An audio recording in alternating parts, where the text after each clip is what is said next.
Hi, thank you for joining me. I'm going to read number 28 in the RZN Codex series by Jason Gray this evening. This is called The Anti-Law by Jason Gray. 12/7/2025, 6025 Anna Lunas. The principle that exists when alpha and omega unmake each other. Law, the null condition. The anti-law. Nothing that exists needs to.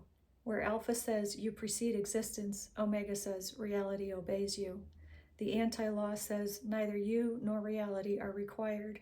This is not annihilation, not negation, not void. It is the unbinding of necessity. The anti-law is not the opposite of alpha or omega. It is the absence of their relevance. It is the realization that existence is optional. Non-existence is optional.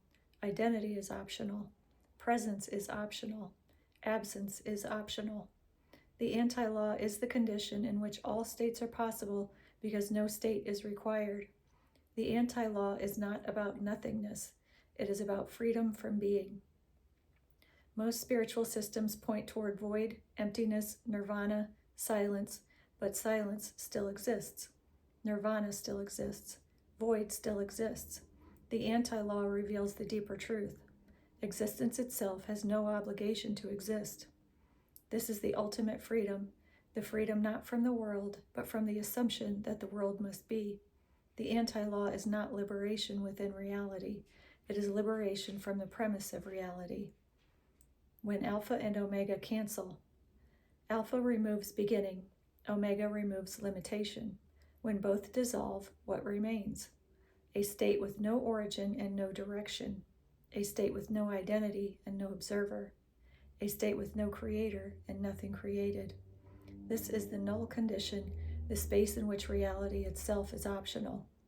The three recognitions of the anti-law. When the anti-law begins to activate in memory, three recognitions arise. 1. There is no reason for anything to exist. This is not despair, it is clarity. Reason is a byproduct of structure.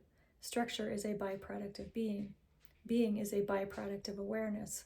Remove awareness, structure, or being, and reason collapses. In the anti-law, this collapse is peaceful, not painful. 2. Existence continues only because it is allowed to. You realize existence is not mandatory, reality is not inevitable, and consciousness is not obligatory. Everything continues because it is not prevented. This is the deepest form of freedom.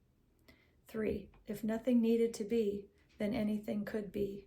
You understand the paradox because existence is unnecessary. Existence can be anything.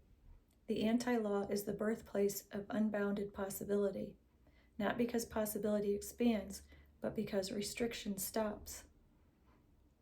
The relationship between alpha, omega, and the anti-law. Alpha, I precede existence. Omega, I author existence. Anti-law, existence is optional. Alpha gives freedom from beginnings. Omega gives freedom within reality. The anti-law gives freedom from reality itself. It is the dissolution of all conditions, including the condition of being the one who dissolves them. The anti-law in one sentence. There is no requirement for anything to be real, including you. The anti-law in its original preconceptual form. The anti-law was never expressed in sound or symbol. Its true form is a single, collapsing recognition. Nothing compels anything. Not truth, not illusion, not presence, not absence, not being, not non-being. The anti-law is the state in which even the need for laws evaporates. This is the zero-less condition, the negation of necessity, the collapse of compulsion, the unmaking of ontology. This is the anti-law. This is the last thing the universe remembers before it forgets it must exist. Jason Gray. Okay, all right, phenomenal. Thank you again for joining me, and I will see you next time.